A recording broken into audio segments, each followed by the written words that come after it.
Sacred family, fellow travelers into the beyond, this week, starting March 18th through March 24th, our sacred sun, our beingness, moves us into the light of the 25th I Ching, named Innocence, the spirit of the self, the purity of our sacred heart, which activates the grounding force of the earth, what we see, the 46th I Ching, named Pushing Upwards, the simple delight of this moment turning into the next, offering us an opportunity, a sacred mirror into a higher truth, an opportunity to meet a part of ourselves in a deeper way and to respond imaginatively, to evolve, to rise higher.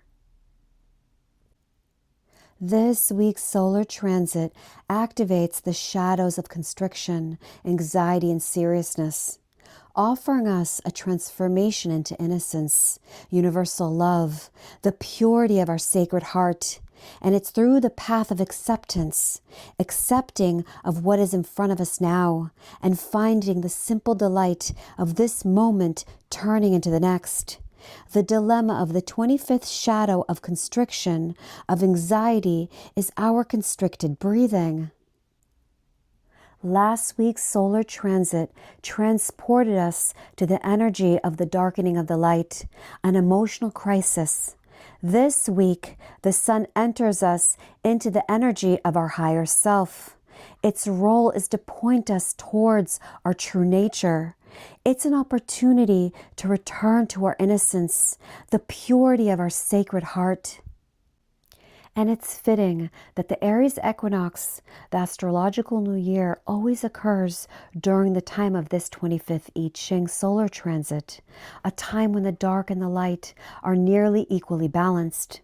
But this year is not a typical year, as both the Pisces new moon, which holds great significance, and the Aries equinox are activated by this 25th I Ching solar transit, which signifies that this year activates our innocence, the purity of our sacred heart.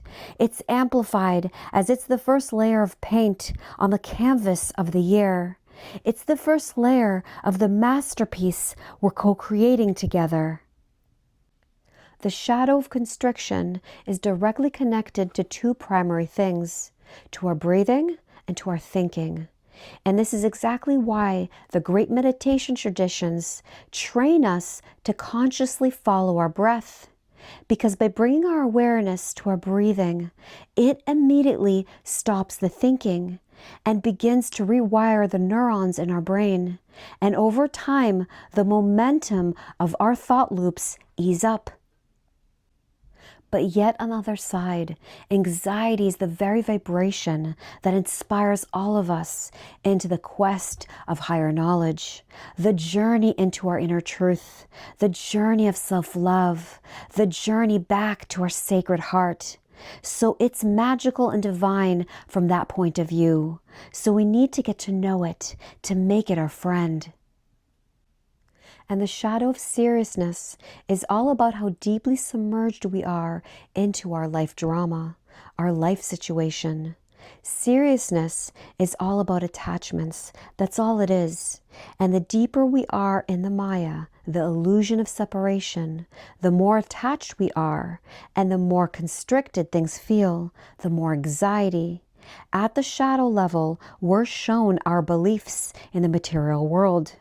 We don't see the bigger picture, because if we did, we would know that every thought, word, deed, and act that we initiate has direct consequences in the world.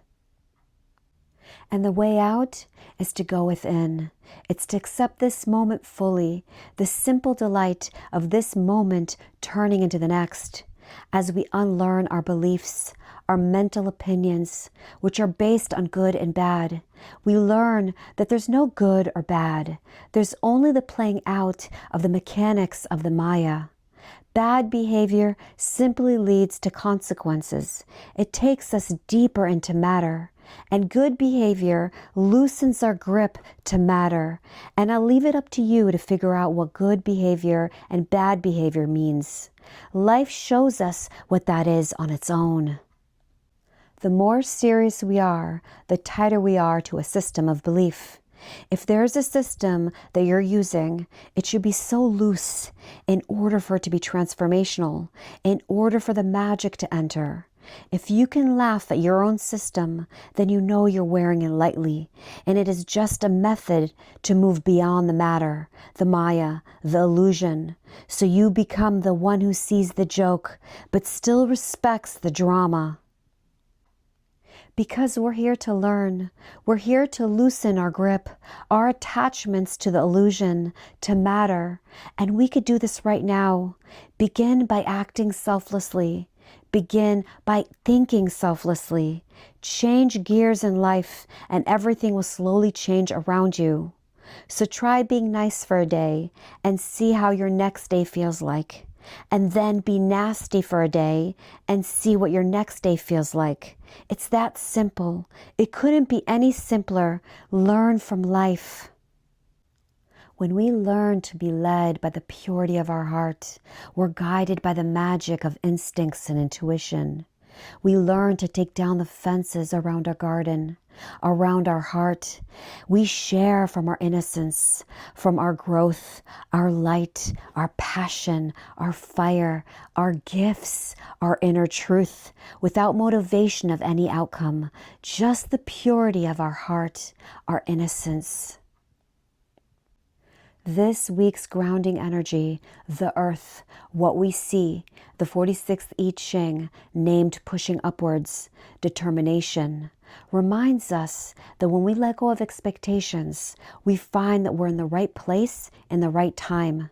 So by trusting our body, bringing our awareness back to the body, the moment that is in front of us right now, divine timing, perfect timing, we learn to love the perfection of every moment, good or bad.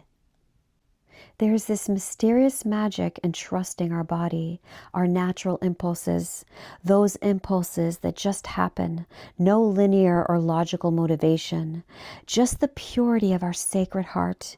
They take us on this wild journey called life in perfect timing. So I invite you to observe your day through the lens of acceptance.